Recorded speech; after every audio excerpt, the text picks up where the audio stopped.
మీరు చెప్పండి సార్, వింటాను, ఇప్పుడే వింటాను. కరెక్ట్ ఎట్టాగో అలాగే మీరు చెప్పండి. చూడు. ఆ 4 సందర్భాల్లో వాళ్ళు చెప్పినటువన్నీ ఒకటి ఒకటి రాసుకుంటారా? నేను అదే గురువు గారు చెప్పింది. కోడిపోత కామనం కానీ ప్రశ్నించిన వాళ్ళ సంఖ్య మార్చాడు అంటే ఏంటంటే మత్తయికి వచ్చేసరికి దేవుడు ఎలా సేకరించిపోయేసి అంటే ఒకే స్త్రీ పేరు రాయరా, ఆ స్త్రీ అని రాయా, తర్వాత కొంత జనవరి రాయిచ్చాడు. ఇప్పుడు ఏంటంటే దేవుడు నీ దేవుడు అంటే నువ్వు చెబుతున్నా నీకు చెప్పి నాకు అర్థమైంది గురుగారు. దేవుడు పిచ్చోడు, ఎవరి దగ్గర సమాచారం దాన్ని రాయిస్తాడు, సత్య అసత్యాలతో సంబంధం లేదని చెబుతున్నారు, అంతే కదా? కానే కాదు. మరి మీరు చెప్పింది అదే కదా. ఎవరికైతే ఒక రచనను పంపిస్తున్నాడో ఆ రచన సంబంధించిన వాళ్ళ దృష్టిలో పెట్టుకొని రచన వెళ్ళిపోతుంది. అదే నేను అదే చెప్పా. అదే నేను వాళ్ళు రచయితలు అనేవాడు స్వతంత్రంగా ఏదైనా రాయొచ్చు. ఇప్పుడు సినిమా ఉంది సార్, నేను చెప్తా వినండి. ఒక విషయం చెప్తాను. ప్రపంచంలో స్పైడర్ మ్యాన్ అందరూ తెలుసు, కల్పించి రాశాడు. నేను ఒక విషయం చెప్తాను. మత్తయి సువార్తలో యేసు ప్రభు వారు ఒక దారిని పోతా ఉంటే త్రోవ పక్కన 2 గుడ్డి వాళ్ళు ఉండి కేకేసి బాగుపడతారు. మత్తయి గారు ఏమన్నాడంటే 2 గుడ్డి వారు అని చెప్పి తెలియజేశాడు అక్కడ. మార్కు సువార్తలో ఒక గుడ్డి వాడిని పేరు చెప్పాడు. మరి ఆయన ఎందుకు చెప్పలేదు, ఈయన ఎందుకు చెప్పాడు? ఒక 2 సార్లు అయి ఉండొచ్చు, 2 సందర్భాలు అయి ఉండొచ్చు. ఆ గుడ్డు అనే పేరు మార్కు తెలుసు కాబట్టి మెన్షన్ చేసి పెట్టాడు. అలాగనే 4 సువార్తల్లో కోడిగుసే విషయంలో వాళ్ళకి తెలిసిన సమాచారాన్ని ఫ్రాంక్ గా రాసి పెట్టారనమాట. అంటే ఏంటంటే అదే కోడిపోత విషయం బాగా రాశారు, కానీ దాని కింద 3 సందర్భాలు మాత్రం కల్పించుకొని రాసుకున్నారు కదా. కల్పించుకొని ఎందుకు రాస్తారు? మరి కల్పించుకోకుండా అయిపోతే అది వాస్తవం జరిగి అసలుకి అలా జరిగిద్దా? ప్రెస్ మీట్ లో ఏది ప్రెస్ మీట్ లో ఉన్నటువంటి వాళ్ళు కల్పించుకొని చెప్పినట్ట. ప్రెస్ మీట్ లో ఉన్న విషయాలు చెబుతాడు వాడు. ఏమైనా అయ్యా ఇది స్టేజ్ మీద వీళ్ళు ఉన్నారు వాడు ఏదైతే చూశాడు అదే చెబుతాడు. ఆ స్టేజ్ మీద మెయిన్ అతిథులు ఎవరైతే ఉన్నారో అది ముఖ్యము. ఇప్పుడు మిగిలిన మాటలు అంటావా? చెప్పేదనండి, మాటలు వేరు, సందర్భం వేరు. నేను చెప్పేది మాటకి ఎవడు చెప్పలేడు. నేను చెప్తానండి సార్, చంద్రబాబు నాయుడు ఇచ్చాడు. నేను చెప్తానండి గురుగారు, మీకు అర్థం చెప్తాను. ఇప్పుడు మీకు సందర్భానికి మాటలకి ఒక జరుగుతున్న సందర్భానికి చాలా తెలియని పరిస్థితుల్లో మీరున్నారు. నేనేం లేను, మీరే కొంచెం కన్ఫ్యూజ్ లో ఉన్నారు. నేను చెప్పేదేనండి, ఇప్పుడు కేఏ పాల్కి ఒక విమానం ఉంది. అవును. ఒకడేంటి సాధారణంగా విమానం అనేసాడు. ఇంకొకడు ఏమన్నంటే విమానంకి ఆ విమానం ఏంటి అని రాశాడు. అవును. ఇంకొకడు ఏం చేశాడంటే ఆ విమానంలో ఉన్నటువంటి వాటన్నిటిని కూడా వివరించాడు. అవును. అప్పటికి వేరే వేరేగా ఉన్నట్ట లెక్క లేదు, ఒకటే అది. అలాగనే సమాచారం ఏంటంటే పర్టికులర్ గా వివరించడానికి 4గురిలో ప్రయత్నం చేశారు అంతే. అంటే పర్టికులర్ గా అంటే ఇప్పుడు క్వశ్చన్ అంటే ఎంతమంది అడిగినట్టు ఇప్పుడు పేతురుని ఎన్ని రకాలుగా అడిగారు అనుకోవాలా? ఇప్పుడు నువ్వు అవి రాసుకో, ఒక దగ్గర రాసుకో, ఆర్డర్లో రాసుకో, పరిశీలన చేయి, నీకు తెలిసిపోతుంది. నేను ముందుగా చూసేదాన్ని. మీరు మహానుభావులు కదా, అంటే మాటలకైనా దృశ్యానికి 2 ఒకటే చెబుతుంటే నాకు అప్పుడు అనిపించింది. నేను నీకంటే దృశ్యం ఒకటి కాదు అయ్యా, నేను దాన్ని పరిశీలన చేశా. మరి చెప్పండి, అది అదే దృశ్యంలో వేరుగా వచ్చింది, ఆ దృశ్యమే వేరు అంటున్నా.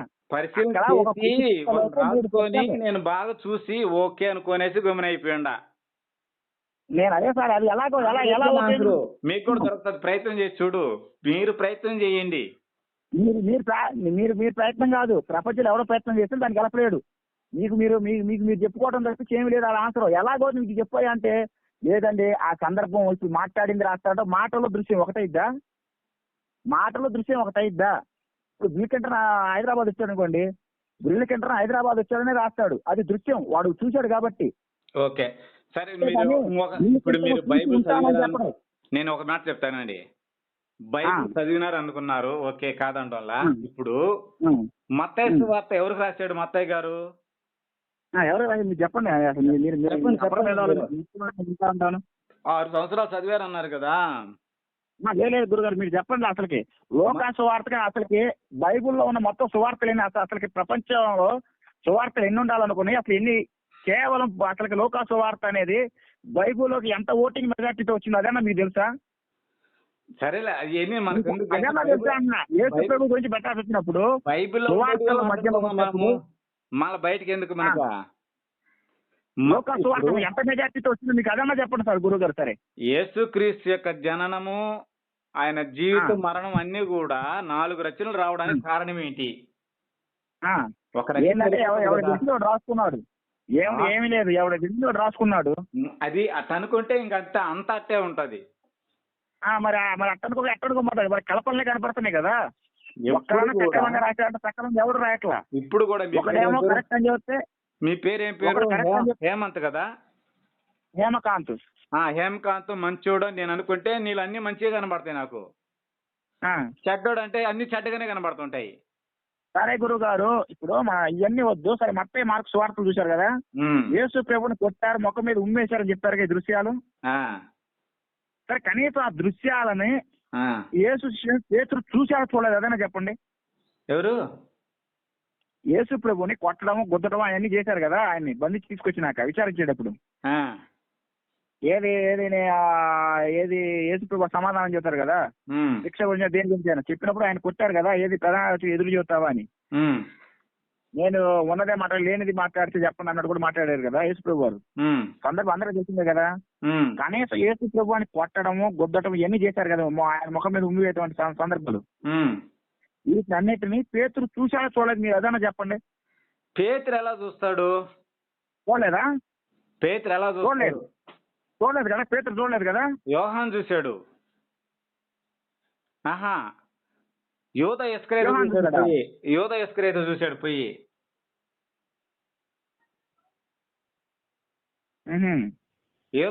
చూస్తాడు పోయి. ఇస్కరియోతు యోధ చూశాడా? మీరు ఏమాత్రం జ్ఞానం ఉందో నాకు ఇప్పుడు అర్థమవుతుంది కానీ ఆగండి. 26 మత్తయి సువార్త 26వ అధ్యాయంలో రండి ఒకసారి. మీరు వేస్తాను, ఆగండి గురువు గారు. రాండి, మాట్లాడదాం రండి, నేను ఉండేది అందుకే కదా. వేస్తాను, ఆగండి. 26వ అధ్యాయంలో రండి.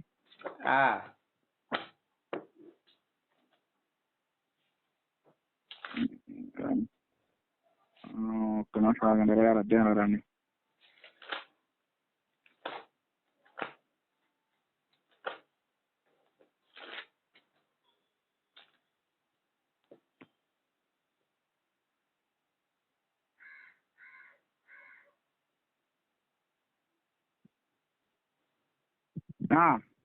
రండి, మీరు చూడలే, మీరు చూస్తారా అండి? మీ పాండిత్యం 57 కానీ మీరు చూసుకుంటారా? యేసును పట్టుకొని ప్రధాన యాజకుడైన కయప ఆయన తీసుకొని పోగా శాస్త్రులు పెద్దలు కూడి ఉండిరి. పేతురు ప్రధాన యాజకుడు ఎంత ముంగిడి వరకు ఆయన దూరం నుండి వెంబడించి లోపలికి పోయి ఇది అంతా ఏమవునో చూడమని బంట్రోతులతో వచ్చి కూర్చుండెను. 58లో చెప్పేశాడు. పేతురు లోపలికి వచ్చాడు, ఆయన తీసుకెళ్ళిన తర్వాత బంట్రోలతో కూర్చున్నాడు. 59లోకి వచ్చేసరికి ఏమన్నా ఆయన మీద నిందలు వేశారని ఉంటది. అబద్ధ సాక్ష్యం చెప్పారు అందు. తర్వాత ఏంది, ఇక 62లో చూసుకుంటే నీవు ఏది ఉత్తరమేం ప్రధాన నేను ఉత్తరమేం చెప్ప వీళ్ళు ఈ అబద్ధ సాక్ష్యం చెప్తున్నారు అన్నారు. దేవుని కొట్టింది ఎవరు? నేను చెప్తాను చూడండి సార్, ఇక్కడ ఈ దృశ్యాలు చూశాడు చూడండి. మీరేం చెప్పారు? పోయినప్పుడు పోయినాడు. చెప్తా వినండి సార్, ఆల్రెడీ వచ్చేసాడు అక్కడ. ఆల్రెడీ పేతురు వచ్చి కూర్చున్నాడు కదా. ఇంకా తర్వాత చూసుకుంటే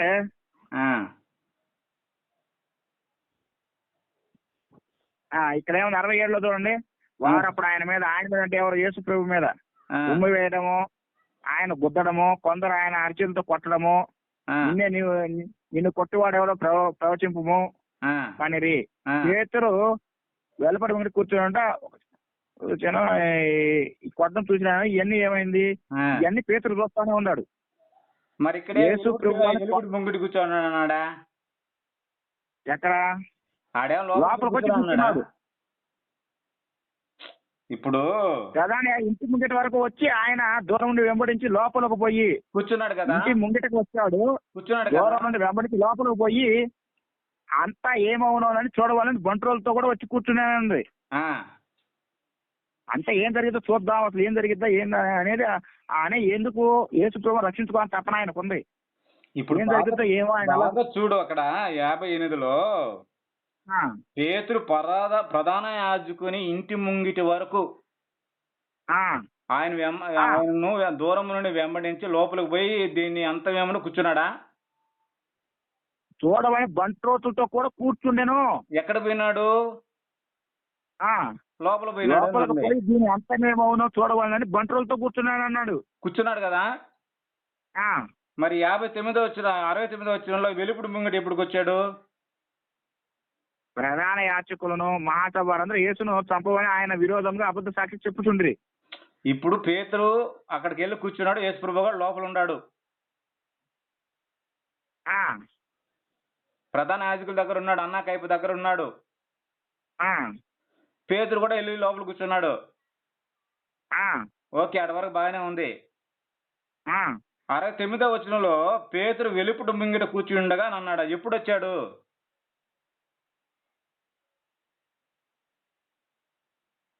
వెలుపల ముంగిట కూర్చుండగా వచ్చిన అతను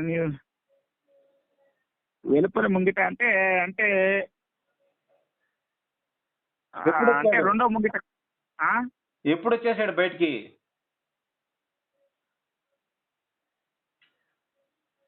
ఇది అస్పష్టంగా ఉంది గురుగారు, అర్థం కాలేదు. వెలుపల ముంగిట అంటే లోపలికి వచ్చి కూర్చొని లోపల కూడా అంటే రెండు ముంగిట్లు ఉన్నాయి, రెండు ఉంటాయి. ఒకటి వెలుపల ముంగిట అని చెప్పేశాడు. ఆహా.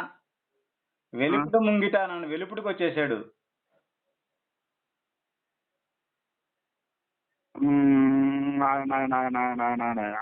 ఇప్పుడు మత్తయి సువార్త ఇప్పుడు మార్క్స్ వార్తలు బాగా ఎందుకు ఇప్పుడు దీని క్లారిటీ లేకపోతే మార్క్స్ వార్త చెప్పింది కదా 14వ అధ్యాయంలోకి వెళ్తే. చూద్దాం. ఎందుకు మార్క్స్ వార్త చెప్పేది ఇప్పుడు ఇప్పుడు మీరు అడ్డగిస్తారు, చిన్నది అడ్డగిస్తారు, అక్కడ అడ్డగిస్తారు పోనీకుండా. గురు గారు,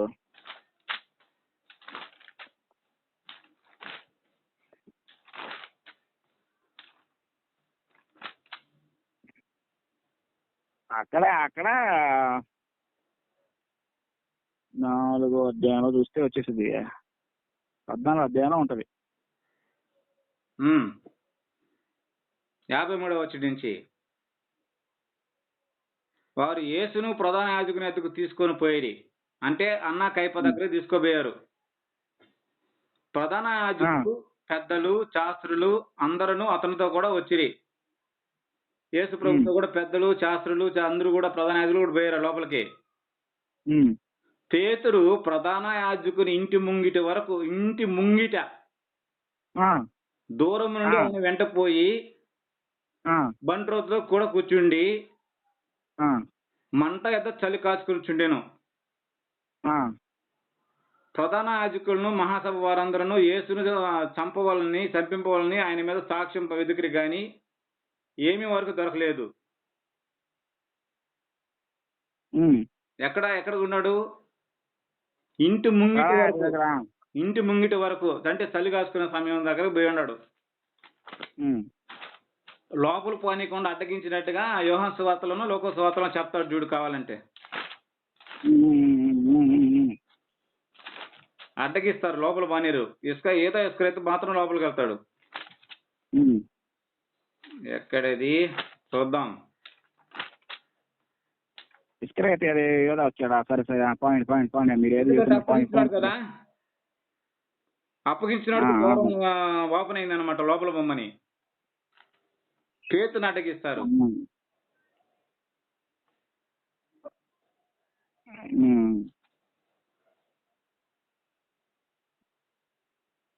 ఎక్కడది?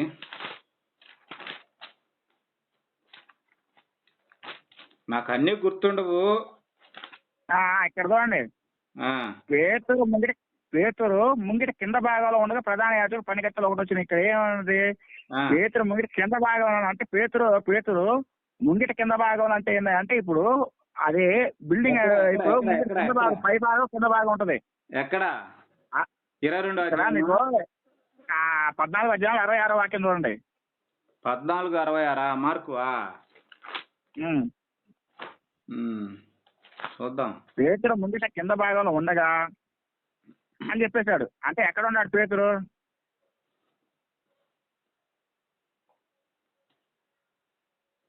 పేతురు ముంగిటి క్రింది భాగంలో ఉండగా ప్రధాన యాజకుని పనికెత్తలు ఒకత వచ్చి పేతురు చలి కాచుకుంటున్నట్టు చూసాను.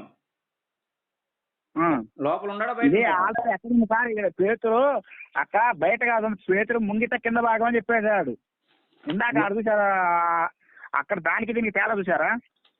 చూడండి, అదే గ్రంథం ఏం చేస్తదంటే వాళ్ళకి తెలిసిన సమాచారం పర్టికులర్ గా రాస్తా ఉంటది అన్నమాట. ఇక్కడ మీకు క్లారిటీ వచ్చింది. ఇక్కడ ఇక్కడ అయిపోయింది కదా మా మత్తయి మార్కు తర్వాత.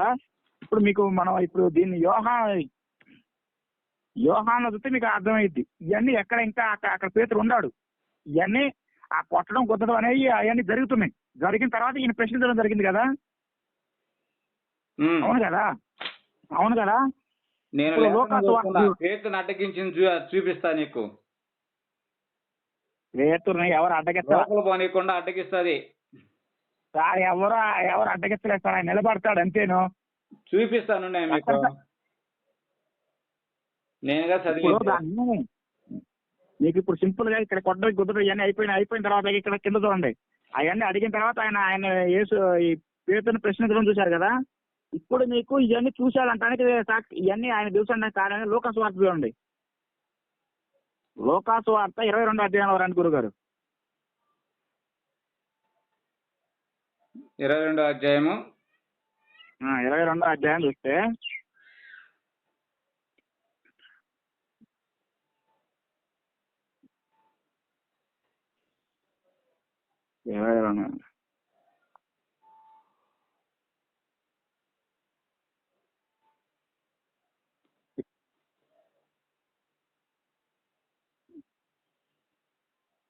యాభై 54 ఇక్కడ ఆయన తీసుకొని వచ్చారు. చూడు 55 నుంచి చూడండి. వారు ఆయన పట్టి ఈడ్చుకొని ప్రధాన ఇంటికి తీసుకొని పోయిరి. 54 వారు ఆయన బట్టి ఈడ్చుకొని పోయి ప్రధాన యాజకుని ఇంట్లోనే తీసుకొని పోయి. ఈడ్చుకోపోయినట్టుగా వాళ్ళు రాయాలి, ఈయన రాశాడు. సార్ చెప్పండి చెప్పండి. సరే సరే. పేతురు దూరముగా వారి వెనుక వచ్చుచుండెను, వాళ్ళకి దూరంగా వస్తా ఉన్నాడు. అంతటా కొందరు నడుము మింగిట మంట వేసి చుట్టూ కూర్చున్నప్పుడు పేతురు వారి మధ్యను కూర్చున్నాడు. అంతే కూడా లోపలికి వెళ్ళా. అప్పుడు ఒక చిన్నది ఆ మంట వెలుతురులో అతడు కూర్చున్నాడు చూసి అతను తేరు చూసి వీడు అతనితో కూడా ఉండునని చెప్పాను.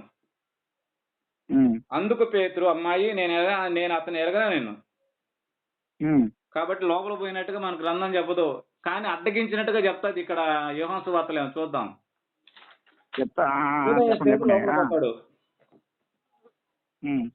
చూడండి కావాలంటే చూస్తే గురుగారు చెప్పేదండి. ఇక్కడ చూస్తే మనకి ఏమైతే క్లారిటీగా చూస్తే ఇక్కడ లూకాసు వార్త చూస్తే ఇక్కడ మనకి ఆయన తీసుకొచ్చారు. ఒకసారి రండి. యోహాను సువార్త 18వ అధ్యాయం. యోహాను సువార్త 18వ అధ్యాయం. సార్ ఆగండి మీరు అన్నట్టుగా చెప్తా. 18వ అధ్యాయం 15వ వచనం. యూదా ఇస్కరియోత 15వ వచనం. సీమోను పేతురును మరొక శిష్యుడును యేసు వెంబడి పోచుండేది. ఆ శిష్యుడు ప్రధాన యాజకునికి నిలవైన వాడు కనుక అతడు ప్రధాన యాజకుని ఇంటి ముంగిటిలోనికి యేసుతో కూడా వెళ్ళెను. పేతురు ద్వారమునొద్ద బయట నిల్చుంటాను కనుక. బయట నిల్చున్నాడా లోపల పోయాడా? బయట నిల్చున్నాడు. అతను మాత్రం లోపలికి వెళ్ళాడు.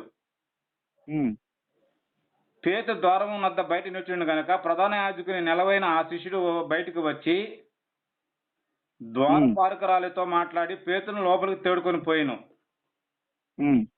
ద్వారం వద్ద కావాలని ఒక చిన్నది పేతురుతో, నీవును ఆ మనుషుని శిష్యులు ఒకడు కావా అని చెప్పగా అతడు కానేను. అప్పుడు చలివేయ మంచిన దాసులు బంటొత్తులు మంట వేసి చలి కాచుకుని నిల్చుండగా పేతురు వారితో నిలబడి చలి కాచుకుంటుండు. అంటే వచ్చేసాడు అంచి. ఇప్పుడు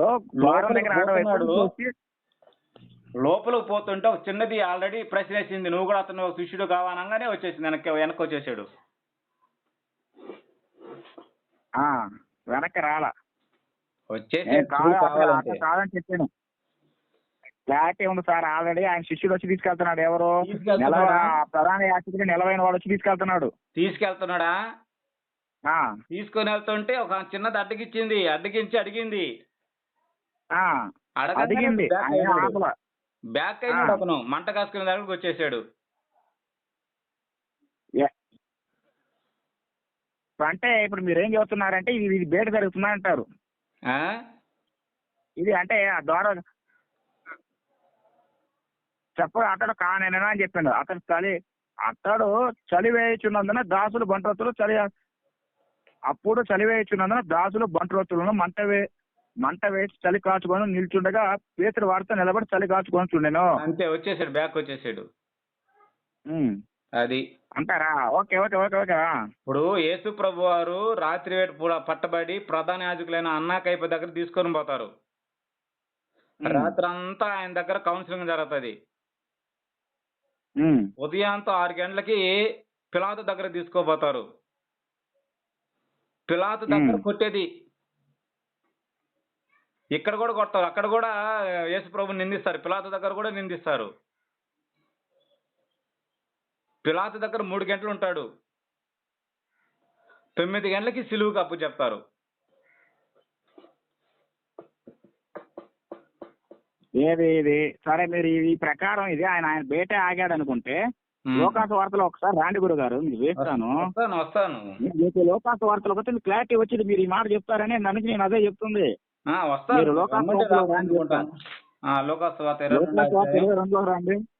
వస్తున్నా. నేను గ్రంథాన్ని చాలా పర్టికులర్ గా చదివినోడిని. సరే సార్, నేను చెప్పేది వినమైంది. మీరు చదివారు, నేను కాదంటలేదు. మీరు కూడా నాకు తెలిసినంత వరకు మీరు బాగా మంచివాళ్ళు, నిజంగానే చాలా మంచివాళ్ళు మీరు. నేను ఎందుకన్నానంటే ఇప్పుడు మీరు ఇందాక చెప్పిన ప్రకారం ఎక్కడో బయట అనుకున్నాం, బయటగా మీరు చెబుతుంది. యేసు ప్రభు ఎక్కడో లోపల ఉన్నాడు, అవునా కదా? ఇప్పుడు లోకాసు వార్తలో మీరు 56 నుండి చదవండి. 22 అధ్యాయమా? అంతటా కొందరు మంట వేసుకొని కూర్చున్నప్పుడు పేతురు వారి మధ్య కూర్చున్నాను. అంటే ఇది బయట జరుగుతుంది. ఆ గేట్ దగ్గర అప్పుడు వెనకడుగు చేశాడు కదా. 52 56 సార్, 22 అధ్యాయం 56. అప్పుడు ఒక చిన్నది ఆ మంట వెలుతురులో అతడు కూర్చుండో చూసి అతన్ని తేరు చూసి వీడును అతనితో కూడా ఉండినని చెప్పాను. అందుకు పేతురు, నేను అతన్ని ఎరగనా నేను. మరికొంతసేపటికి మరొకడు అతను చూసి నీవును వారిలో ఒకడు వారుగా పేతురు, ఓయి నేను కాను. ఇంచుమించు గడి అయిన తర్వాత మరొకడు, నిజంగా వీడును అతనితో కూడా ఉండెను, వీడు గలీలుడు అని దృఢంగా చెప్పాను. అందుకు పేతురు, ఓయి నువ్వు చెప్పింది నేను తెలియదా నేను.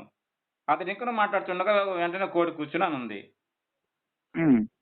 అప్పుడు ప్రభు తిరిగి పేతురు వైపు చూసినా అని అన్నాడు. అంటే ఇది ఎక్కడో లోపల ఏడాది అవుతుంటే, ఇది ఎక్కడో గోడ బయట ఏడో ధర గేట్ యువతలు ఉంటే యేసు ప్రభుని బయటకు తీసుకొని వస్తారు. అది చెప్తాడు.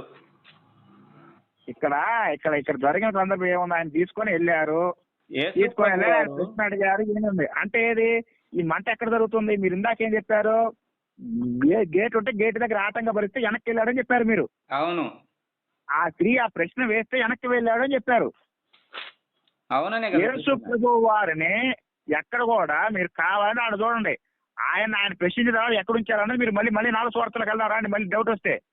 కానీ అక్కడెక్కడో ఉన్న వ్యక్తి గేట్ దగ్గర ఆటంకం బయట ఎక్కడో ఉంటే కనపడడు. అదిగాక అది పట్టపగలు కాదు, చీకటి. మీకు అర్థమైందా? చీకట్లో విచారం జరిగింది. ఆయన పట్టపగలు తీసుకెళ్ళాలా. చీకట్లో మీరు ఎంత దూరం చూడగలుగుతారు మీరు చెప్పండి. సరే, సుమారుగా మీరు ఎంత దూరం చూడగలుగుతారు మీరు చెప్పండి. క్లారిటీగా మీరు చెప్పండి. సరే, సుమారుగా మీరు చీకట్లో ఎంత దూరం చూస్తారు మీరు చెప్పండి. సరే, అది ఎప్పుడు క్రీస్తు పూర్వం అప్పుడు కరెంట్లు అన్నామంటే పానీ అయ్యా, లైట్లు వేసారయ్యా, లైట్లు వెలుగులు యేసు ప్రభు చూశాడు, టకటగా చూశాడు అని చెప్పుకోవచ్చు. మీకు చూపిస్తా ఉండి ఒక లేఖనం చూపిస్తానండి. చేయండి. సరే, చీకట్లో కనీసం మీరు సైకలాజికల్ గా అయితే చీకట్లో ఒక వ్యక్తి ఎంత దూరం చూడగలుగుతాడు అని. పేతురు వైపు యేసు ప్రభుని చూడటం పేతురు చూశాడు. పేతురు బయటికి వెళ్ళి కూడా ఏడ్చాడని చెబుతుంది. మరి ఆటంకపడితే మరి లోపలికి ఎప్పుడు వచ్చాడు పేతురు? ఆటంకపడితే లోపలికి ఎట్ట వచ్చినట్టు? మళ్ళీ బయటికి పోయి ఆడటం ఏంటంటే బయట ఉన్నాడు, మళ్ళీ బయటికి పోతాడు అంటే గొయ్యి తీసుకుని గోచిలో పోయాడా ఏంది? నేను చూస్తాను చెప్తాను మీకు. యేసు ప్రభు చెప్పండి. బయటికి పోయి ఏడ్చాడని చెప్పాడు ఇక్కడ. అంటే ఏ బయట? మార్కు సువార్త 14 అధ్యాయంలోకి రండి. గురువు గారు నేను చెప్పింది అదే, మీరు చెప్పిన లాజిక్లు పట్టుకొని నేను మాట్లాడగా నేను చెప్పింది చెప్పండి ఇప్పుడు. ఇందాక మీరేం చెప్పారు? నేను చెప్పేది వినండి. పరిస్థితి ఆయన బయట ఉన్నాడండి, గేట్ దగ్గర ఉన్నది చెప్పావు కదా. నేను ఇప్పుడు అర్థమైంది, ఆయన గేట్ బయట లేడు. ఒకసారి బాగా చూడండి. మార్కు సువార్త 14 అధ్యాయం రాయండి అంటున్నాను కదా. మార్క్స్ వార్త, మార్క్స్ వార్త ఎన్నో అధ్యాయం? ఎన్నో అధ్యాయం చెప్పండి. 14 అధ్యాయం. 14 అధ్యాయం వచ్చా ఎన్నో వాక్యం? 66 వచ్చిన నుంచే చూడు. పేతురు ముంగిటి క్రింది భాగంలో ఉండగా ప్రధాన యాజకుని పనికెత్తులో వచ్చి చదువుతాను. ఎన్నో అధ్యాయం సార్? 16? 14 అధ్యాయము 66 వచ్చిన నుంచి. 66? Okay okay okay okay. పేతురు ముంగిటి క్రింది భాగంలో ఉండగా ప్రధాన యాజకుని పనికెత్తులోకి వచ్చి పేతురు తల కాచుకుని చుండట చూసెను. అతని నిదానం చూసి, నీవును నజరేయుడు యేసుతో కూడా ఉండినవాడు కావా నేను. అందుకు అతడు, ఆయన ఎవడో నేను ఎరగను, నువ్వు చెప్పినా నాకు బోధపడలేదని చెప్పి నడవలోనికి వెళ్ళాను. ఎక్కడికి వెళ్ళాడంట? నడవలోకి అంటే లోపల నుండి బయటకు వచ్చాడు. అంతటి కోడి కూర్చుని అన్నాడు. జాగ్రత్తగా వినండి. ఆ పనికొస్తే అతను చూసి, వీడు వారిలో ఒకటిని దగ్గరగా నిలిచిన వారితో మరలా చెప్పసాగిను. అతడు మరలా నేను కాను నేను. కొంతసేపు అయిన తర్వాత దగ్గర నిలిచిన వారు మరలా పేతురుని చూసి, నిజముగా నీవు వారిలో ఒకడవు, నువ్వు గలిడివి కదా అనేది. అందుకు అతను చెప్పుచున్న మనిషి నేను ఎరగనని చెప్పి చెప్పించుకున్నాడు, ఒట్టి పెట్టుకుని మొదలు పెట్టాను. వెంటనే రెండవ మారు కోడి కూర్చుని కనుక కోడి రెండు సార్లు కూర్చుంది అనుకోవాలా? అంటే ఇప్పుడు కోడి 2 సార్లు కూర్చుంది అనుకోవాలి, ఒకసారి కూర్చుంది అనేది ఏది కరెక్ట్ చెప్పాలా? దాంట్లో ఏమో ఆల్రెడీ ఎక్కడ చెప్పాడు, వాడు బయటకు రాలేదు తుర్రో మొర్రో అని చెప్తుంటే, ఇక్కడ మీరేమో బయటకు వచ్చి బయటకు పోయిన 2వ సారి కోడి కూర్చుని అంటున్నారు. ఒకసారి కోడి కూర్చుంది, బయటకు వచ్చిన 2 సార్లు కోడి కూర్చుంది. అంటే యేసు ప్రభు అంటే కోడి ఎక్కడ కూర్చే చూశాడు అనుకోవాలి? ఇప్పుడు ఇంతకీ పేతురుని ఎక్కడ చూశాడు అనుకోవాలి చెప్పండి సార్. ఇప్పుడు మన పాయింట్ ఏంటంటే, పేతురు 3 మాటలు బొంకితే కోడి కూయడం సింబల్ అనేది చెప్పాడు అంతే. 3 మాటలు బొగతావు అని అన్నాడు అంతే. అక్కడ మూడు సార్లు చెప్పేదా కోడి కుయ్యదని చెప్పాడు. కుయ్యక మునిపే అన్నాడు. కోడి కుయ్యక మునిపే అంటే అంతకుముందు కోడి కుయ్యదు, కుయ్యదంటే కుయ్యదు అంతే. కుయ్యక మునిపే నువ్వు ముమ్మారు చెబుతావు అన్నాడు. ఇప్పుడు కోడి కుయ్యక మునిపే అన్నాడు. కోడి కూసిన తర్వాత ఒకసారి కూసిన తర్వాత ఒక సాక్ష్యం చెప్తావు, తర్వాత 2 సాక్ష్యాలు చెప్తావు. అందులో కోడి కుయ్యక మునిపి అంటే కోడి కుయ్యటానికి ముందు అని అర్థం. అర్థమైందా? ఇప్పుడు నువ్వు రావడానికి ముందే నేను వెళ్తాను అంటే, నువ్వు రావడానికి ముందే నేను ఊరికి వెళ్తాను అంటే అర్థమైంది. అంటే నువ్వు వచ్చేలోపు నేను కనపడతావు, నేను ఊరికి వెళ్తున్నాను వెళ్ళిపోతాను అర్థం. నడవలోనికి వెళ్ళిన అంటే నడవలోకి వెళ్ళినంటే అర్థమైంది, నడుచుకుంటూ వెళ్ళాడని అర్థము. నడవలోకి వెళ్ళాడని అన్నాడు. అవును సార్, ఇక్కడ సార్ నడవలోకి వెళ్ళాడు అంటే యేసు ప్రభు కూడా నడవలోకి వచ్చాడు బయటికి. మరి అదే కదా. ఇప్పుడు కోడి కూసిన వెంటనే ముమ్మారని చెప్పిన వెంటనే చూశాడా? కోడి వేయంగానే చూశాడు. కోడి వేయంగానే చూశాడు. లోకాసు వార్త క్లారిటీ చెప్తుంది కదా. అదే మళ్ళీ ఇప్పుడు నేనేం చెప్తానంటే 22 క్లారిటీ చెప్పింది. 22 క్లారిటీ చెప్పింది. ఇప్పుడు ఆయన విషయంలో క్లారిటీ చెప్పేసింది. ఇప్పుడు నేనేం చెప్తానంటే, గ్రంథం అనేది సమాచారాన్ని కొన్ని దగ్గరలో పర్టికులర్ గా ఇవ్వదు. ఇష్టం వచ్చినట్టు రాసుకుంటూ పోయింది అంటావు గ్రంథం ఇవ్వదు. ఆయన చెప్పిన మాట నెరవేరిందా లేదా అని చెప్పడానికి లేఖనం చూపిస్తాడు. అదే సార్, ఇక్కడ కోడి కోత అనేది అందరూ తెలిసిన కథ. అందుకని ఎవడు తెలిసిన వాడు రాస్తా. ఇప్పుడు నేను ఒక కథ రాస్తాను, నాకు యేసు జీవితం కొంత తెలుసు ఐడియాగా, దాన్ని బట్టి దాన్ని రాసుకుంటాను. అంటే ఇప్పుడు నాకు దేవుడు రాస్తాను కథ అంటే అడుగుతా చెప్పా, నేను రాస్తాను సార్. అంటే ఇప్పుడు అంటే దేవుడు నా చేత రాయిచ్చా ఉందా, లేకపోతే అది కథ అనుకోవాలా? అటు రాసేది బైబిల్ కాదు కదా. మరి అట్టగా రాసుకున్నాడు, బైబిలే చెబుతుంది. నేను చెప్పట్లా, బైబిలే చెబుతుంది. అరే బాబు పొంతం లేకుండా రాసుకున్నారు అని. దేవదూతల కానించి యేసు ప్రభు శిలువ శిక్ష కానించి దేవదూతల కానించి అన్ని పొంతం లేకుండా రాసుకున్నా అని చెబుతున్నారు. ఏమీ లేదు, మనం అర్థం చేసుకునే దాన్ని బట్టి ఉంటది అది. ఎప్పుడు కూడా గ్రంథం రూపంలో ఆలోచన చేస్తే గ్రంథం కరెక్ట్ గానే కనబడుతుంది. అవునా? సరే అండి, సరే. మీకు ఇప్పుడు సరే సరే మీరు ఆగండి గురుగారు. సరే ఎంతకి యేసు ప్రభు వారికి సరే సిలువ వేసే ముందు ఇది కూడా మీకు తెలియదు, మీరు వాదించినా కూడా ఉపయోగం ఉండదని నాకు అర్థమైపోయింది. సరే కనీసం సరే మీరు చెప్పింది నేను చెప్పింది మీ ఎవరు తగ్గేటట్లేదు కాబట్టి సరే సైనికుడు యేసు ప్రభు వారికి ఏ రంగు వస్త్రాన్ని తెలియదు చెప్పండి. ఊదా రంగు. ఊదా రంగా? మత్తయి సువార్త 27:28 చూడండి. మత్తయి సువార్త 27:28 చూడండి. ఊదా రంగా? ఊదా రంగు వస్త్రాలు ధరించింది. అదే అదే అదే అదే అదే అదే అదే అదే అదే అదే అదే మీరు జ్ఞానులు మాకు తెలియదు. మత్తయి సువార్త 27:28 చూడండి గురుగారు. అబ్బా కరెంట్ పోయి ఉక్కు పుడతా ఉంది ఇక్కడ. ఏముంది ఇక్కడ? ఆయన వస్త్రం తీసివేసి ఆయనకి ఎర్రని అంగి తొలగించిరి అన్నాడు. మరి ఇదేంది? ఊదా రంగు అంటే ఏ రంగు అనుకున్నావా? ఊదా రంగు అంటే ఏ రంగు అనుకున్నావా? ఊదా రంగు అంటే ఏ రంగు మీరు చెప్పండి. లేదు మాకు తెలియదు. మాకు తెలియదు, మీరే చెప్పాలా? మీరు చెప్పండి. ఊదా రంగు అంటే ఏదో మీరు చూడండి. సరే గూగుల్లో కొట్టి చూడండి. ఊదా రంగు ఏది చూసింది, ఎరుపు రంగు చూసింది, ఏ రంగు చూసిందో మీరే కొన్ని బైబిల్లోనే చూడండి ఏమవుతుంది. ఊదా రంగు అంటే మీరు చెప్పండి సార్, మీరు చెప్పండి. ఊదా రంగు అంటే ఎలాంటిదో మాకు తెలియదు. మీరు చెప్తే వింటాను. ఊదా రంగు అంటే ఎరుపు రంగు అంటారా, ఏది అంటారా? చూస్తా ఉండు.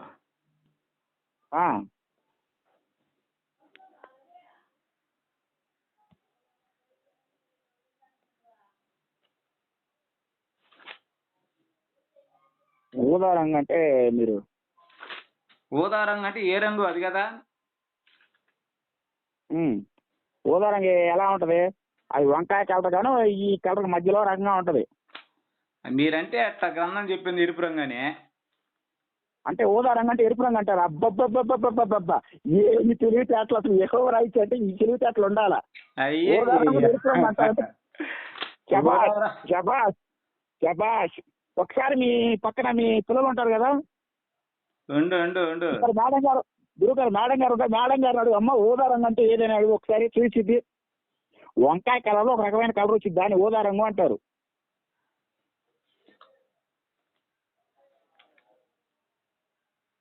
ఎక్కడది? ఊదా రంగు అంటే గురుగారు వంకాయ కలర్ ఒక రకమైన కలర్ వచ్చింది, దాన్ని ఊదా రంగు అంటారు. అది అట్టే చెప్పు. ఎరుపు రంగు అంటే అంటే మీరు ఊదా రంగు అంటే ఎరుపు రంగు అని చెప్తే అంటే ఎంత అద్భుతం అనిపించింది నాకు. మీరు అనిపించింది. మార్కు వార్త 15:17 ఏ రంగు అనేది రాయబడింది. అయ్యా ఇప్పుడు అంటే ఇక్కడ వేసిన ఊదా రంగు ఏమైనా అంటే ఇది ఊదా రంగు కాదా? ఊదా రంగు అంటేనే ఎరుపు రంగు. ఏది ఊదా రంగుని ఎరుపు రంగు అంటారా? ఎవరైనా చెప్పారు సార్, కాకరి చిమ్మొస్తారు. చెప్పమాకండి సార్ ఎక్కడ మీరు చెప్పమాకండి. ఎక్కడ ఈ మాట చెప్పారు ఊదా రంగుని ఎరుపు రంగు అంటారని. ఆర్డర్ వచ్చిపోయి ఎందుకు నా దాంట్లో లైవ్ రికార్డు ఉంది, పెడతాను. ఊదా రంగుని ఎరుపు రంగు అంటారని ఒక ఆయన చెప్పాడండి, క్రైస్తవ విశ్వాసం చెప్పారు, చెప్తాను. మీరేం బాధపడి మాకండి. ఇంకా చెప్పండి. ఊదా రంగుని ఎరుపు రంగు అంటారు, తెలుపు రంగుని ఏమంటారు? బైబిల్ ప్రకారం చెప్పండి అది కూడా. ఆయనకు ఊదా రంగు వస్త్రం తొడిగించి ముಳುగేయడం ఆయన తలపెట్టిదే అని అన్నాడు. మరి మత్తయి ఎరుపు రంగు ఎందుకు రాశాడు? అది రంగు ఊదా రంగు యొక్క రంగు కాబట్టి. ఏదే ఊదా రంగు ఎరుపు రంగు ఇద్దే? అవునా, మంచి మాట చెప్పారు. ఇంకొకసారి ఇదే మాట మీరు రికార్డ్ చేస్తున్నాను, మీ రికార్డ్ ని పెడతాను. జనానికి కూడా నవ్వుకోవడానికి కామెడీ లేదండి ఈ మధ్య. మార్కు సువార్త కొట్టి చూస్తా ఉండు సార్. చెప్పు.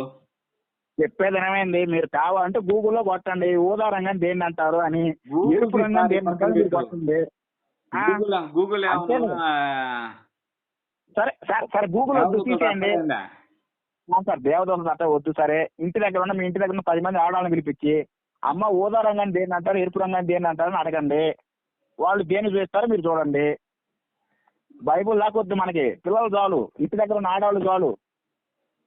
చాచా నేను ఏంటంటే ఒకవేళ ఇప్పుడు మీరు తెలుసుకోవాలంటే చెప్పాను. మగవాళ్ళు మనకు రంగులు తెలియదు కదా. ఇప్పుడు నాలాగే మీరు కూరగాయల వ్యాపారం చేసే వాళ్ళన్నా, ఎమ్మెల్యే కూరగాయలు తెచ్చి అమ్మే వాళ్ళన్నా అయితే చెప్పగలరబ్బా ఇది ఊదా రంగయ్యా, ఇది ఎరుపు రంగయ్యా అని. మీరు రెండు ఇక్కడ చూసారు ఉన్నానండి. And they clothed him with purple and plaited and a crown of thorns అంటున్నాడు. రెడ్ అని ఇవ్వలేదయ్యా, కరెక్టే. మీరు అసలు అబ్బా మీరు ఇంగ్లీష్ బైబుల్ వస్తుంటే అసలు నాకు ఈ విషయం నాకు ఇందాక చెప్పాలి కదా. అసలు ఇంగ్లీష్ బైబుల్లో ఉన్న పాండిత్యాలు అబ్బబ్బబ్బబ్బబ్బబ్బా. అసలు ఇప్పుడు నేను రాయబోతున్నా, దాంట్లో కూడా అయ్యే రాస్తున్నా. ఇంగ్లీష్ బైబుల్లో కొన్ని తీసుకొని పెడుతున్నా నెక్స్ట్ రాయబోతున్న పుస్తకానికి.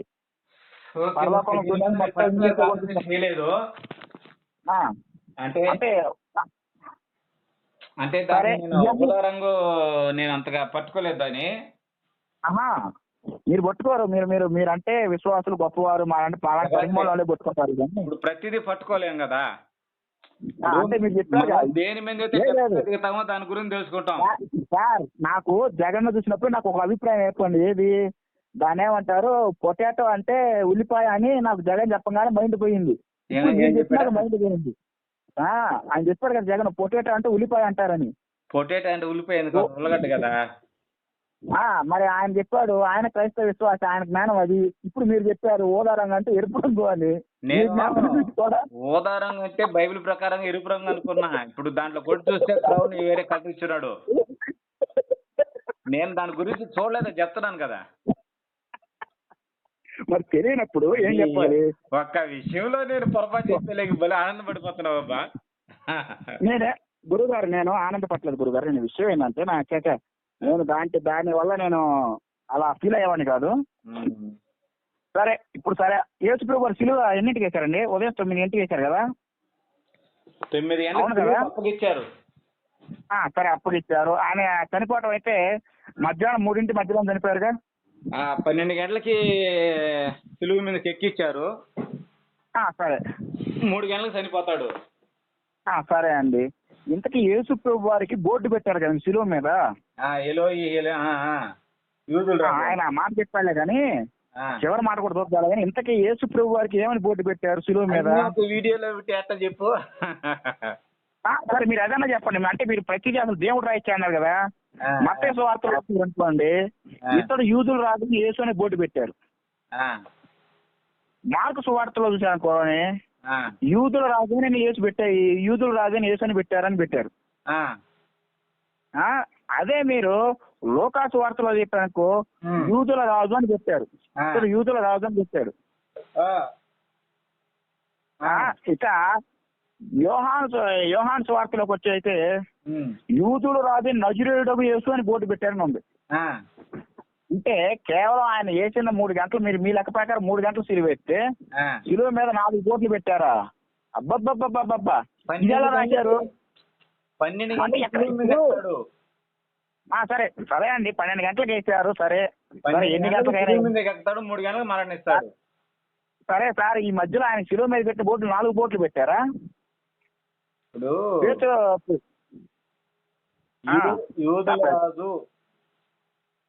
యూదులు రాజైన యేసుని బోర్డు పెట్టారని చెప్పేశాను.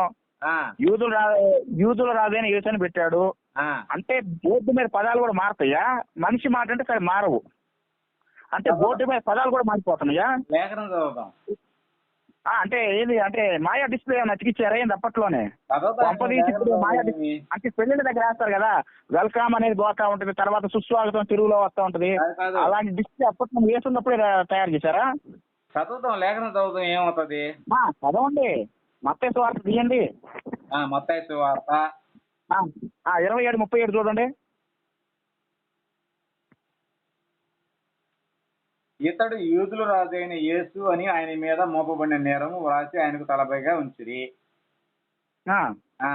ఇప్పుడు ఇతడు యూదుల రాజైన యేసు అని ఆయన రాసిన నేరంతో సహా రాసి పెట్టారని ఉంది.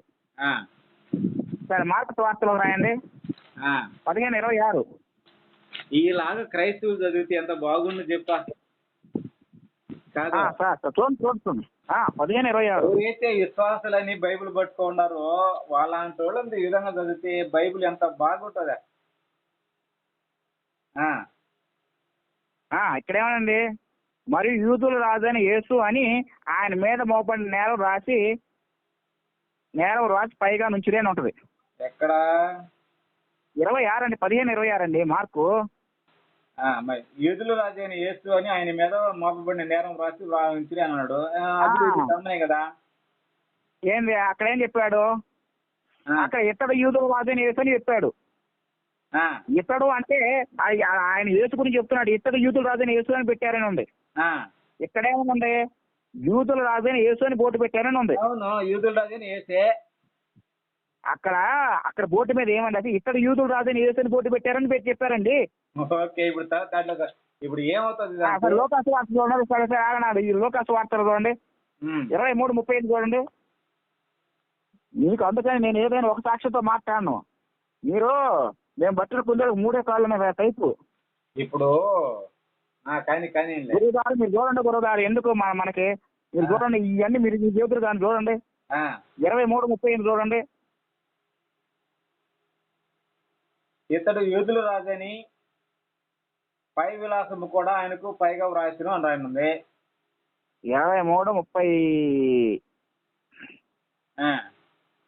23:30 ఇతడు యూదుల రాజని పై విలాసము కూడా ఆయనకు పైగా వ్రాయబడిను.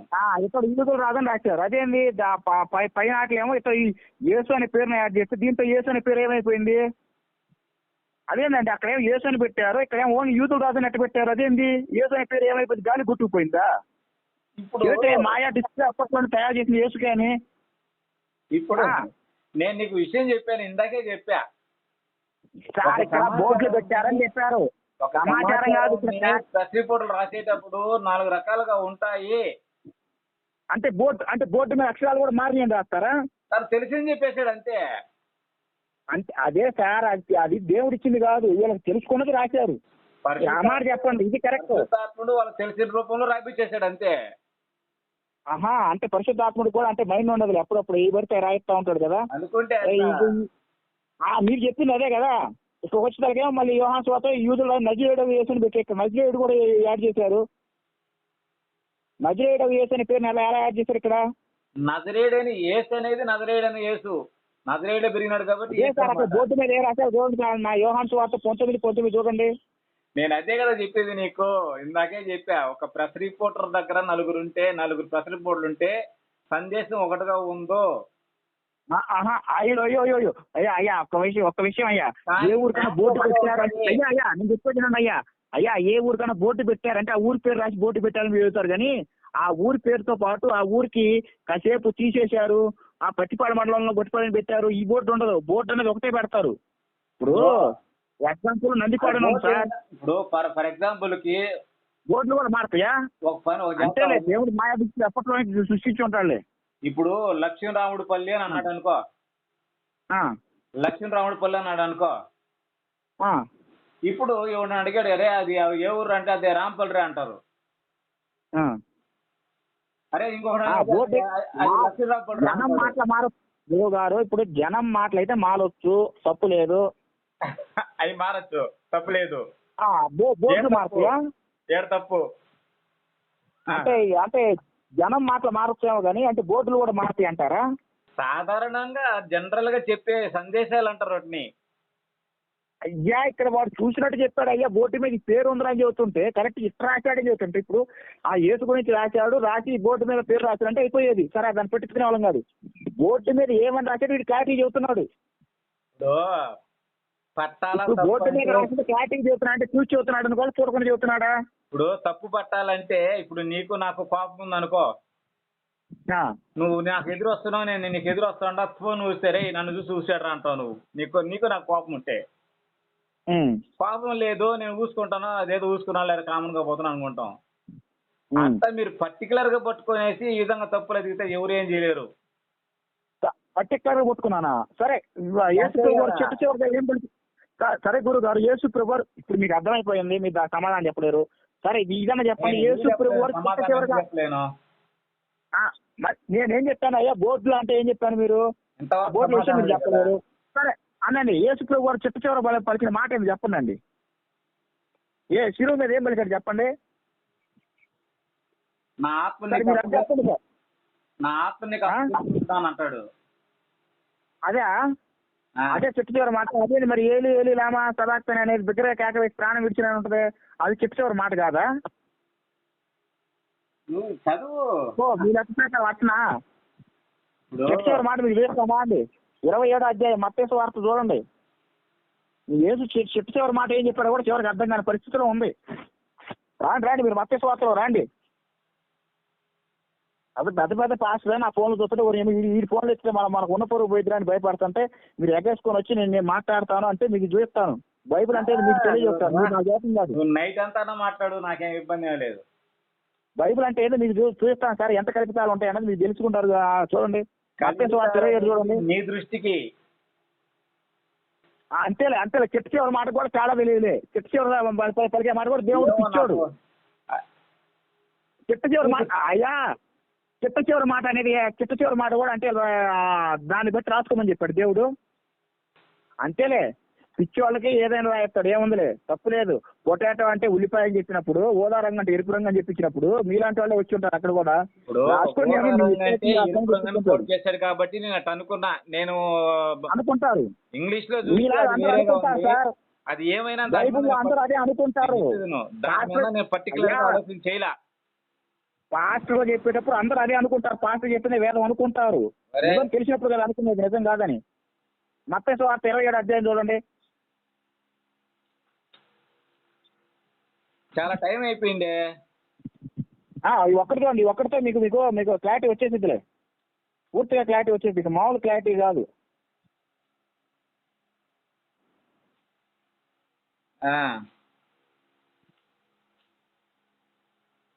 చెప్పు.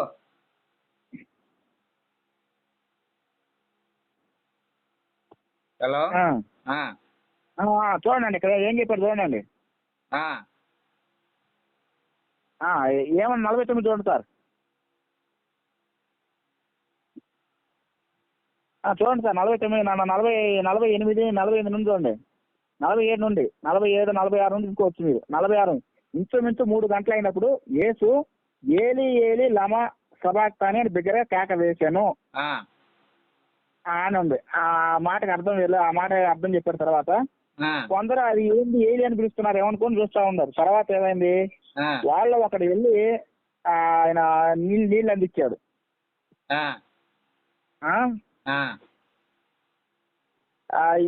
ఈ తర్వాత ఏమైంది, ఆయనకు పక్కకు పొడిచాడు. ఊరుకుంటే ఏలి అతను రక్షించలేమో చూద్దామని ఉన్నారు. ఇంతలో ఏమైంది, యేసు మరలుగా బిగ్గరే కేక వేసి ప్రాణం విడిచినా ఉంది. ఆయన చెట్టు చివరి పడిన మాట ఏంది, ఏలి ఏలి లామా సబాక్తాని, ఈ మాటనే బలిచాడని ఉంటుంది. ఇది చెట్టు చివరి మాట. ఇంకా ఆయన ఏం మాట్లాడాల. ఆయన తర్వాత ఇక చెయ్యి విడిచిన ఇంక ఆ తర్వాత ఆయన ఏం మాట్లాడాల. ఆ ఒక్క మాట మాట్లాడిన తర్వాత ఏమైంది, ఇతను ఏరియాలు పిలుస్తున్నాడు అని వాళ్ళు మాట్లాడుకున్నారు. తర్వాత ఏమో ఒకడు వెళ్ళి ఒకవేళ ఆయనకు దప్పితోటినేమో స్పాంజీని ముంచి చిరకతోటి ఆయనకు తాగడానికి ఇచ్చాడు నీళ్లు స్పాంజితోటి. ఇంకా ఆ తర్వాత ఏం మాట్లాడ ఒక దగ్గర ఒక కేక వేసి ప్రాణం విడిచాడని ఉంది. అంటే ఒకే ఇంకా మాట్లాడే మాట చెప్తే మాట అది, ఇంకేం మాట్లాడాల మధ్యలో ఇంక లేవు అన్నమాట. ఇంకా మధ్యలో ఏముంది సార్, అక్కడ జనం మాట్లాడుకుంటూనే ఉంది కానీ యేసు మాట్లాడే ఒక మాట లేదు కదా. నేను చెప్పేది యేసు ప్రభు మాట్లాడి చెప్తే మాట ఏందని అడిగా. ఈయన ఈ మాట మాట్లాడాడు, అవునా?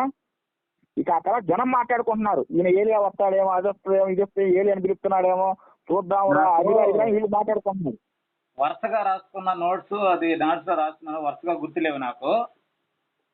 చెప్తా గురుగారు చెబుతానే. ఇక్కడ ఇది క్లారిటీ అయిపోయింది కదా.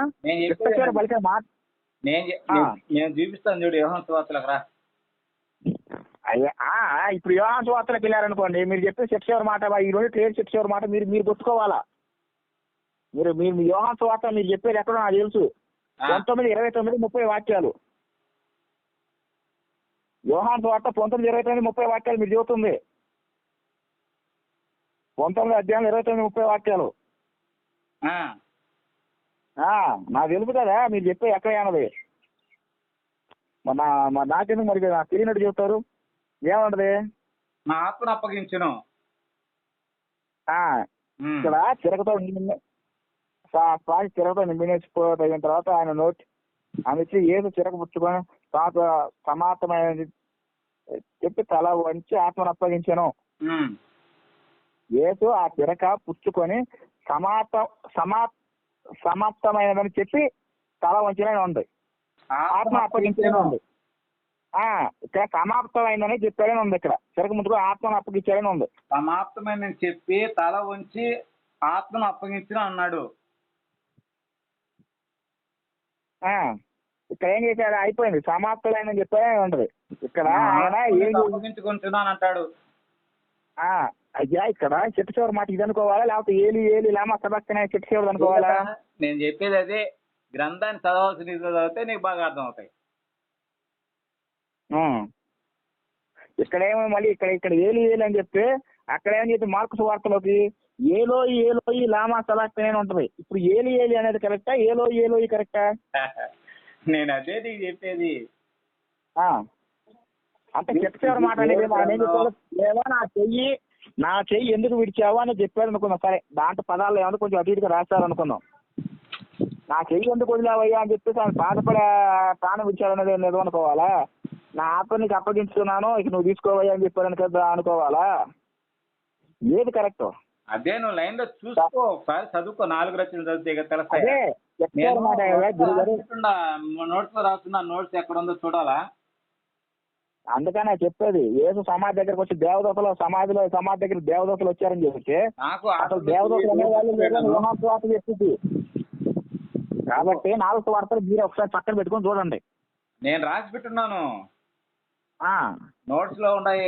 నేను మరి ఇన్ని రకాల కలపాలను కలపడుతున్నాయి. మీరెందుకు మరి దేవుడు రాశాడు దైవ గ్రంథాన్ని మీరు ఎట్లా చూస్తారు? మరి యేసు ఒక జీవితం 4 సువార్తలు పట్టుకుంటేనే 100 రకాల క్వశ్చన్లు వస్తాయి. యేసు జీవితం 100 క్వశ్చన్లు. లూకా సువార్త 23వ అధ్యాయం చెప్పండి, 46వ వచనం. సార్ ఇదంతా వద్దులే కానీ మీరు ఇవన్నీ చెప్పేస్తారా? చెప్పండి సార్, ఒకసారి చూడండి సార్. వద్దులే కానీ మీరు చెప్పే అన్ని నాకు తెలుసు. మీరు చెప్పే లేఖనం చూడు. ఏది? యోహాను సువార్త 23:46. యోహాను సువార్త 23:46. ఒక్క లోకా కాదు, లూకా సువార్త 23:46. అప్పుడు యేసు గొప్ప శబ్దంతో కేక వేసి, నీ చేతికి నా ఆత్మను అప్పగించుకొనిచున్నాను ఆయన అలాగ చెప్పి ప్రాణం విడిచిన. అంతే, ఇదే సార్. ఇప్పుడు ప్రాణం విడిచింది కరెక్ట్ గా చెప్పాడు. అంటే ఇప్పుడు తండ్రి నా ఆత్మను నీ చేతికి అప్పగించుకుంటున్నా అని చెప్పి చివరిగా చెప్పి ప్రాణం విడిచాడు అన్నాడు. అంతే, మరి అక్కడైంది. మరి అదే చెట్టు చివరి మాట అని చెప్పాడు కదా. ఏ కదా నువ్వు కూర్చొని నీట్ గా ఆలోచన చేసి ఆర్డర్లు రాసుకో, చేస్తుంది కదా. సరే, అంటే ఇప్పుడు చెట్టు చివరి మాట ఏదో మీరు చెప్పండి సార్. బైబిల్ ప్రకారం లూకా సువార్తలో చెప్పింది. లూకా సువార్తలో చెప్పింది చెట్టు చివరి అంటావు. అంటే వాళ్ళు రాసింది తప్పు అంటున్నారు. ఎవరు రాసింది? అంటే మత్తయి సువార్తను మార్కు సువార్తలో రాసింది తప్పని చెబుతున్నారు మీరు, అంతే కదా? చిట్ట చివరి మాట కాదంటున్నా. అంటే వాళ్ళు చెప్పింది ఆ కేక విడిచి ఆ మాట చెప్పి ప్రాణం విడిచాడు అని చెబుతుంటే అది చిట్ట చివరి మాట కాదు. మీరు చెప్పింది చిట్ట చివరి మాట అంటారు. సరే, ఇదే మాట నేను పాస్టర్ చేత చెప్పిమంటారు 2-3 చేత. 23:46లో గ్రంథం చదివే కదా గురుగారు. నేను అదే అండి గురుగారు చెబుతుంది. ఇదే మాట ఒక 10 మందిలో ఒక 2-3 చేత మీరు చెప్పింది రాంగ్ అని నేను చెప్పిమంటారా? చెప్పించు. చెప్పిస్తే మీరు క్రైస్తవాన్ని వదులుకుంటారా? చెప్పించంటున్నాను కదా. చెప్పితే మీరు క్రైస్తవాన్ని వదులుతారా? వదిలేసుకుంటారా? ఏంటండి, క్రైస్తవాన్ని వదిలేస్తారా? ఎందుకు వదులుతాను? క్రైస్తవం వదిలితే నిత్యజీవం పోతావు. నాక నిత్యజీవమా? మళ్ళీ అసలుకి వారు నాయన మీరు ఇదే. సరే, కనీసం యేసు ప్రభు వారు ఎక్కడ సిలువ అనే పదం పాత నిబంధనలు ఎక్కడ ఉందా? సిలువ పాత నిబంధనలో లేననే సిలువ అనే పదం ఎక్కడ ఉందా? ఆ సిలువ అనే పదం ఎక్కడి నుంచి వచ్చిందో తెలుసా అసలు? చెప్పండి. ఆ సిలువ అనే దాన్ని ఏ ప్రభుత్వం నుంచి తీసుకొచ్చుకున్నా తెలుసా? ఆ సిలువ మరణం అనేది ఏ ప్రభుత్వంలో ఉండేది తెలుసా మీకు? సరే కానీ ఇప్పుడు మా వద్ద కానీ గురుగారు యేసు ప్రభు వారు ఎక్కడ చనిపోయారు? క్లారిటీ చెప్పండి. సిలువ పైన ఎక్కడ చనిపోయారు? సిలువ మీద కాదా? సిలువ మీద చనిపోయారా? చెట్టు వేలాడి తిప్పి చనిపోయారు? అది ఎక్కడ చెప్పండి క్లారిటీగా. మీరు గురుగారు మీరు చెప్పండి. యేసు ప్రభు వారు సిలువ మీద చనిపోయారా? చెట్టుకు వేలాడి తిప్పి చనిపోయారా? చెప్పండి. అర్థం కాల. యేసు ప్రభు వారు సిలువపై మరణించారా లేక మానుకు వేలాడి తిప్పి చనిపోయారా? సిలువుపై. శిలువ పైన అపోస్తల కార్యం ఎవరు రాశారు గురువు గారు? ఎవరు అపోస్తల కార్యం ఎవరికి సంబంధించినవి? యేసు ప్రభు శిష్యులకు సంబంధించినవా? ఓకే, నీ దానికి ఆన్సర్ కావాలంటావు. అపోస్తల కార్యం యేసు ప్రభు శిష్యులకు సంబంధించిందే కదా? లోకా రాసిన రచన అది. ఇప్పుడు ఆ అపోస్తల కార్యం అనేది కదా వాళ్ళది కదా. ఒకసారి 5వ అధ్యాయం 30వ వాక్యము, 10వ అధ్యాయం 39 అపోస్తల కార్యంలో గలతీ పత్రికలు కూడా రాణి మీద అని అంటాడు. మరి అదేంది మాన్ అంటే ఏంది? మాన్ అంటే సిలువ. ఇప్పుడు రావాలి కదా, దాని కడకు రావాలి కదా, ఆన్సర్ రావాలి కదా. మాన్ అంటే సిలువ, మాన్ అంటే సిలువ అని ఎక్కడ చెప్తారా? పాత నిబంధనలో దావీదు టైంలోనే దావీదు కూడా చాలా మంది మాను మీద వేలాడి తీసి చంపించాడు. అంటే వాళ్ళందరూ సిలువ మరణం పొందారు అనుకోవాలా? ఇప్పుడు నేను మీకోసం చూపిస్తానంటున్నాను కదా. చూపించండి. అంటే మాను సిలువ ఒకటని ఎక్కడ ఉందో మీరు చూపించండి. గ్రంథం ఇప్పుడు గ్రంథం మాట చెప్పిందంటే గ్రంథాన్ని బట్టే చూడాలి. గ్రంథమే చెప్పింది. ఇస్కరియోతు ఎట్లా తెచ్చాడు అంటే ఏమో తలకిందులుగా పడి పేగులు 2గా చీల్చి తెచ్చాడు ఒకసారి చెప్తే గ్రంథమే చెప్పింది ఊరేసుకొని తెచ్చాడు అని. గలతీ 2 రకాలుగా 3వ అధ్యాయం. గలతీ పత్రిక 3వ అధ్యాయం. గలాతీ పత్రిక 3వ అధ్యాయం. ఒక్క నిమిషం ఆగండి. 13 చదవండి. ఎన్నో అధ్యాయం? 3వ అధ్యాయం. గలాతీయులకు రాసిన పత్రిక. ఓకే, 3వ అధ్యాయం. ఓకే, చదవండి. 13, 14. ఆత్మను గూర్చి వాగ్దాన విశ్వాసం వల్ల మనకు లభించిన అబ్రహాము పొందిన ఆశీర్వచనము యేసుక్రీస్తు ద్వారా అన్యులకు కలుగుటకై క్రీస్తు మన కోసము శాపమై మనలను ధర్మ శాస్త్రం యొక్క శాపం నుండి విమోచించెను. ఇందును గూర్చి మాను మీద వేలాడిన ప్రతివాడును శాపగ్రస్తుడు అని వ్రాయబడినది. దేని మీద వ్రాలాడితే? మ్రాను మీద. మ్రాను మీద అంటే మామూలుగా చెట్టు మీద వేలాడిస్తారని అర్థమా? అంటే మ్రాన్ అంటే ఏంది? మ్రానుపై వేలాడి అంటే సరే మీరు చెప్పండి సార్. ఇది అంటే ఇంత రాసినోడు సిలువ అనే పదం రాయలేకపోయాడా? 2 ద్వితీయోపదేశకాండం 20వ అధ్యాయం. సార్ ముందు నాకు ఇది క్లారిటీ చేయండి. నేను చెప్తాను కానీ ద్వితీయోపదేశకాండం 21వ అధ్యాయం. ద్వితీయోపదేశకాండము 21వ అధ్యాయం. ద్వితీయోపదేశకాండం 21వ అధ్యాయం చెప్పండి. 21వ అధ్యాయం తీశాను. 22, 23 వచనాలు. 22, 23. ఓకే, 22, 23 వచనాలు. ఏముంది అక్కడ? మరణ శిక్షకు తగిన పాపం ఒకటి చేయగా అతను చంపిన వాని మీద వేలాడదీసినట్లా అతని శవం రాత్రి వేళ వాని మీద నిలవకూడదు. వేలాడదీయబడిన వాడు దేవునికి శాపగ్రస్తుడు కనుక నీ దేవుడైన యెహోవా స్వాస్థ్యముగా నీకు ఇచ్చిన దేశమున నీవు అపవిత్రపరచుకున్నట్లు అసత్యముగా దేవుడు వాడిని పాతి పెట్టవాలని చెప్పేస్తున్నాడు. అంటే ఇప్పుడు ఏంటంటే యేసు ప్రభు దేవుడి దృష్టిలో శాపగ్రస్తుడు అనమాట. అంతే కదా. అంటే దేవుడి దృష్టిలో శాపగ్రస్తుడు, శాపం పొందాడు. శాపగ్రస్తుడు ఎలాగైనాడో గలతీ పత్రికలో చెప్పాడు. ఇంతకీ ఇప్పుడు అంటే ఇప్పుడు ఏంటంటే క్రీస్తు మన కోసం శాపమై మనల్ని ధర్మశాస్త్రం యొక్క ఆ శాపం నుండి విమోచించును. ఇందుకు వచ్చి మ్రాను మీద వేలాడిన ప్రతి వాడును శాపగ్రస్తులను వ్రాయబడి ఉన్నది అని అంటాడు. ఏది మన కోసం వచ్చారని చెప్తున్నారు. ఆయన వాళ్ళ సంఘం గురించి చెప్పారు, బాగానే ఉంది. అలాగే యోబు గ్రంథం కూడా చెప్పింది. యోబు గ్రంథం 25:4 ఏం చెప్పింది? నరుడు దేవుడి దృష్టికి ఎలా కాగలడు, స్త్రీకి పుట్టినవాడు ఆయన దృష్టికి ఎలా పరిశుద్ధుడు కాగలడు అని చెప్పింది. అలాంటప్పుడు యేసు ప్రభు పరిశుద్ధుడు కాదని ఇది కూడా చెప్తుంది కదా, స్త్రీకి పుట్టినవాడు. యేబు గ్రంథంలో తీసుకుపోతున్నావా? మరి ఆ ప్రకారం చూస్తే యేసు అసలు నీతిమంతుడు ఎలా కాగలడు, పరిశుద్ధుడే కాదని చెబుతుంది కదా. అలాగే యేసు ప్రభు కూడా చెప్పాడు కదా. యోబు గ్రంథాన్ని తీసుకుంటే నాగండి. ఇప్పుడు దేవుడు ఇప్పుడు మళ్ళీ ఏం చేస్తారు? యేసు ప్రభు దేవుడు అని చెబుతున్నారు కదా. యోబు గ్రంథం తీసుకొని నువ్వు మాట్లాడుతున్నావు కదా. మీరు దేవుడు అని చెప్పినప్పుడు 1 తిమోతి 2:5 తీసుకోవాలి కదా. కొత్త నిబంధనలో తీసుకున్నాను.